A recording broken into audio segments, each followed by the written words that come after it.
2026 आ गया, फिर भी आपने अभी तक प्रॉपर्टी परचेस नहीं की है।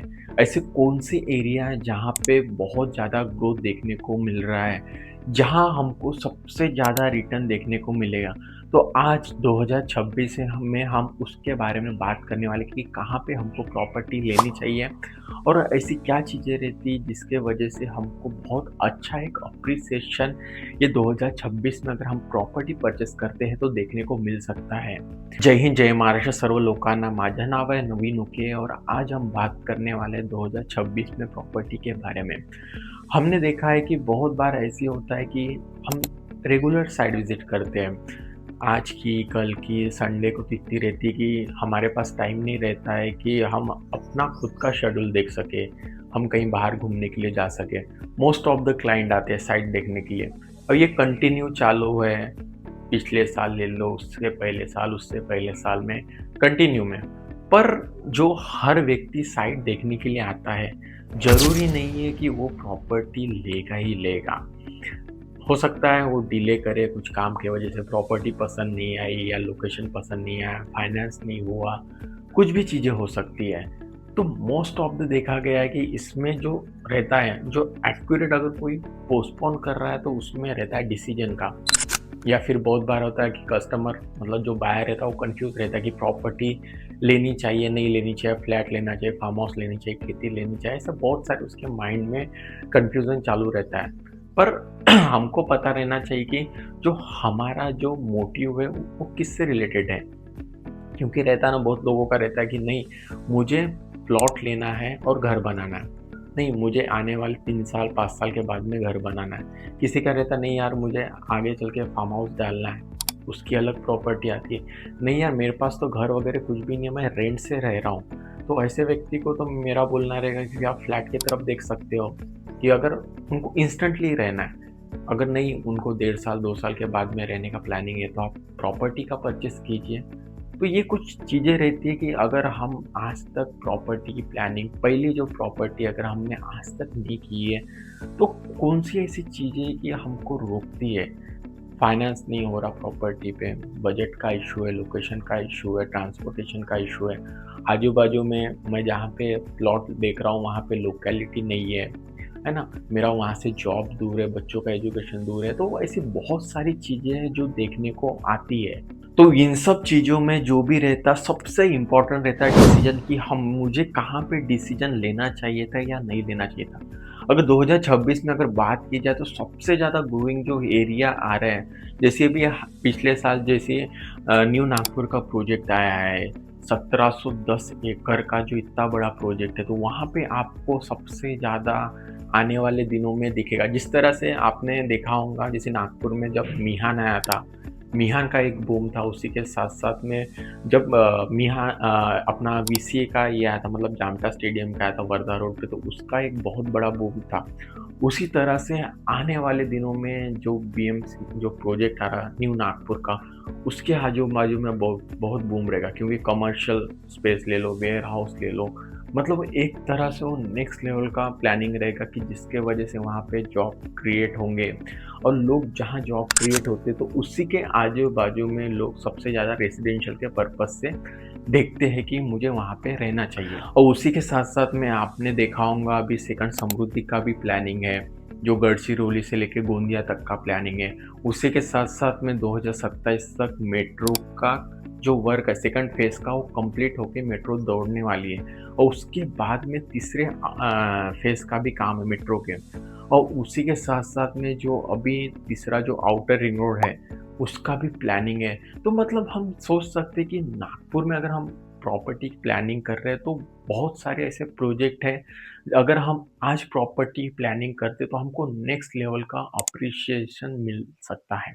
तो ये आप देखना कि नागपुर का जो आउटर रिंग रोड, जो हाल-फिलहाल में आउटर रिंग रोड है, जैसे वर्धा रोड पे जो भंडारा के लिए बाईपास होता है, फिर उधर ही वो अपना अमरावती रोड हो गया, फिर उधर अपना काटोल रोड हो गया, पूरा ऐसे ही जो कंटिन्यू करता है, फिर उधर हो गया अपना कोराड़ी गोदनी रोड वगैरह वाला हो गया, कामठी रोड वाला हो गया, मतलब जो भी वो पूरा आउटर रिंग रोड जो है, तो उसके अंदर में अगर आप रेट कैलकुलेट करोगे तो नियर बाय 3000 के आसपास के रेट आपको देखने को मिलेंगे। हो सकता है कहीं पे 2600 हो, 2800, पर इसी के आसपास में आपको प्रॉपर्टी के रेट देखने को मिलेगा। मैं यहाँ पे जो बात कर रहा हूँ एनएमआरडीए आरएल वाले प्रॉपर्टी की बात कर रहा हूँ। तो देखना हम बोलते हैं ना कि नहीं यार, जो प्रोजेक्ट अभी आने वाले हैं, जैसे न्यू नागपुर का प्रोजेक्ट ले लो, अपकमिंग जो जैसा तीसरा मेट्रो का फेज़ रहेगा, अभी अपकमिंग जैसा आउटर रिंग रोड का फेज़ रहेगा, उसी के साथ-साथ में सेकंड समृद्धि का प्लानिंग है। तो ये सब जो चीज़ें आने वाली है ना, तो हम बोलते हैं यार कब बनेगा, तब तक मेरे प्रॉपर्टी के रेट बढ़ेंगे, नहीं बढ़ेंगे। अगर आपका बजट एक्चुअल में नहीं है 30 लाख, 35 लाख, 40 लाख के आसपास, जहाँ आप आउटर रिंग रोड के अंदर में प्रॉपर्टी परचेज़ कर सको, तो आप बिल्कुल, अगर आपका इसका आधा है मतलब 15-20 लाख के आसपास का बजट है, तो अपकमिंग में जो प्रोजेक्ट आ रहे हैं, आने वाले हैं, तो उसके नियर बाय में 500 मीटर, 1 किलोमीटर, 2 किलोमीटर जो भी डिस्टेंस है, उसके नियर बाय में अभी से आप प्रॉपर्टी की प्लानिंग करके रख दीजिए, ताकि आने वाले 5 साल, 8 साल के बाद में आपको अच्छा खासा ग्रोथ देखने को मिलेगा।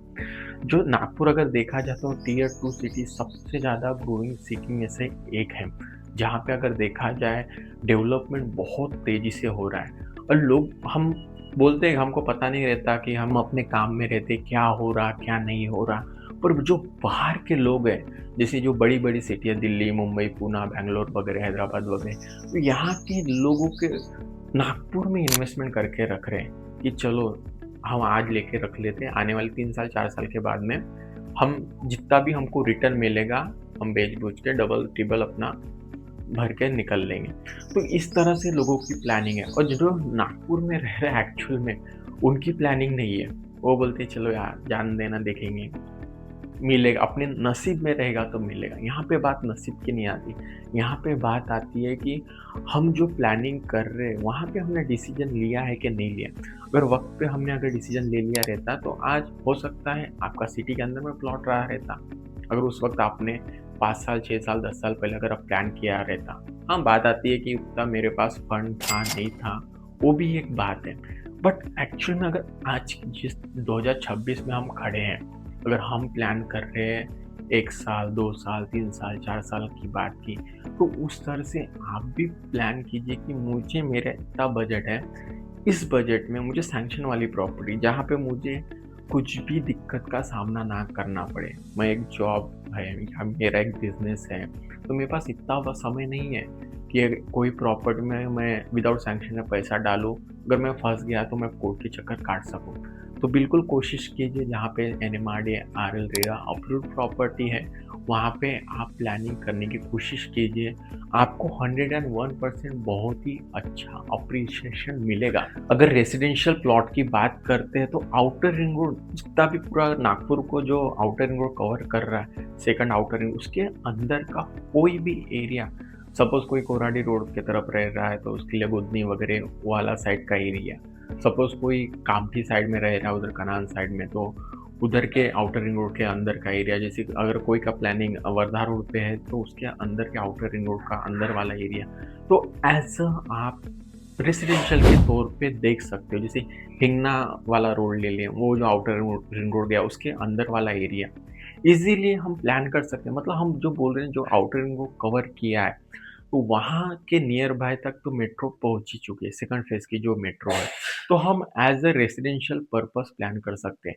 अगर हमारा इन्वेस्टमेंट प्लान है, तो वो आउटर रिंग रोड के क्रॉस करने के बाद में आप प्लान कीजिए एज़ अ इन्वेस्टमेंट पर्पस से, residential purpose outer ring road के अंदर वाला प्लान। अगर आपका फ्लैट लेने का प्लानिंग है, तो कोशिश कीजिए ऐसी जगह पे जहाँ पे ऑलरेडी लोकेलिटी है, लोग रह रहे हैं, और जो हमारा जो रेडियस है 4-5 किलोमीटर के अंदर में ऐसा कोई बड़ा, जैसे मिहान का प्रोजेक्ट है, तो वहाँ पे काम करने वाले जो एम्प्लॉइज़ लोग हैं, वो आजू-बाजू का एरिया देखते हैं एज़ अ रेंट के हिसाब से, रहने के हिसाब से। तो ऐसी जगह फ्लैट लीजिए जहाँ पे आप सपोज़ उस फ्लैट में ना रह सको, पर एज़ अ रेंटल के हिसाब से आपकी अर्निंग चालू रहे, जिसे हम एक पैसिव इनकम के तरह से बोल सकते हैं। तो बेसा हो सकता है, मनीष नगर हो सकता है, शंकरपुर हो सकता है। फिर उसी के साथ-साथ में आपका बहुत अच्छा बजट है, तो फिर आप प्लानिंग कीजिए धर्मपेट वाला एरिया के आस-पास में प्लानिंग कीजिए। उसी के साथ-साथ में अगर आप महाराज बाग वगैरह वो साइड आ जाता है, उस साइड में आप प्लानिंग कीजिए। नंदनवन साइड के तरफ आप प्लानिंग कीजिए।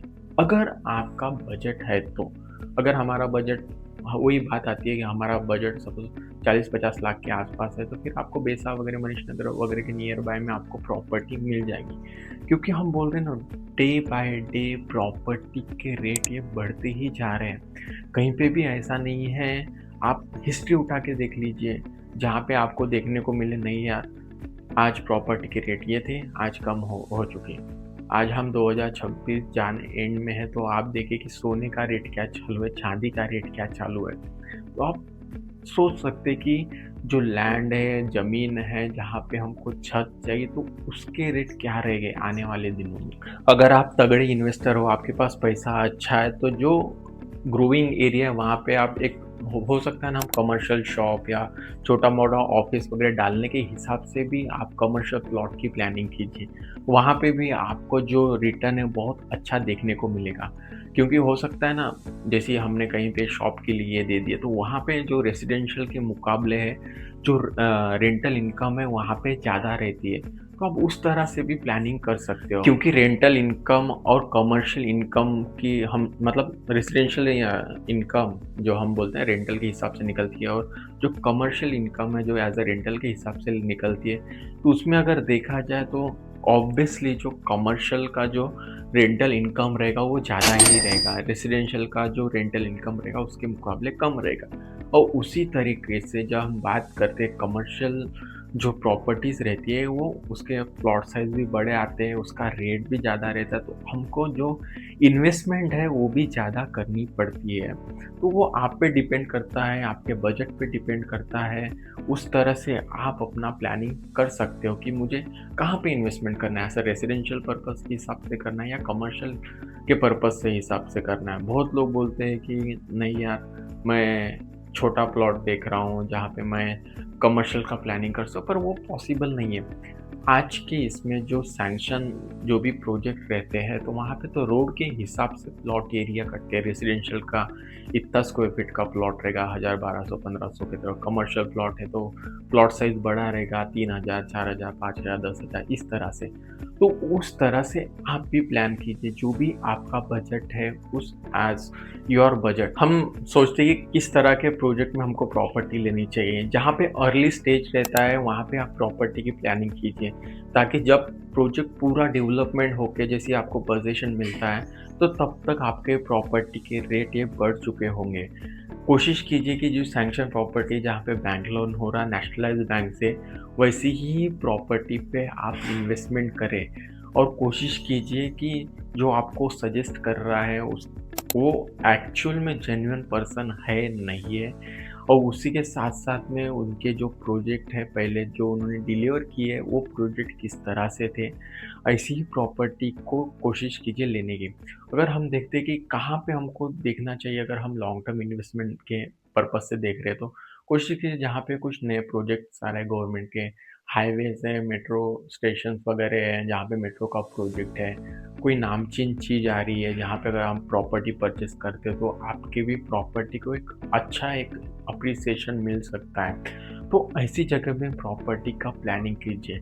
2026 बहुत अच्छा है, अगर आप प्लानिंग करते हो, आपके बहुत अच्छी तरह से रेट बढ़ सकते हैं। अगर आप भी किसी भी एरिया में प्रॉपर्टी की प्लानिंग कर रहे होंगे, तो मेरे नंबर पे कॉल कीजिए। आपको एक बहुत ही अच्छी प्रॉपर्टी, बहुत ही अच्छा डिस्काउंट देखने को मिल जाएगा। थैंक यू सो मच दोस्तों वीडियो पूरा देखने के लिए। इसके आगे भी आप प्रॉपर्टी के इसी तरह से वीडियोज़ अगर देखना चाहते हो तो मेरे चैनल को सब्सक्राइब कीजिए और मेरे वीडियो को लाइक कीजिए। Thank you so much.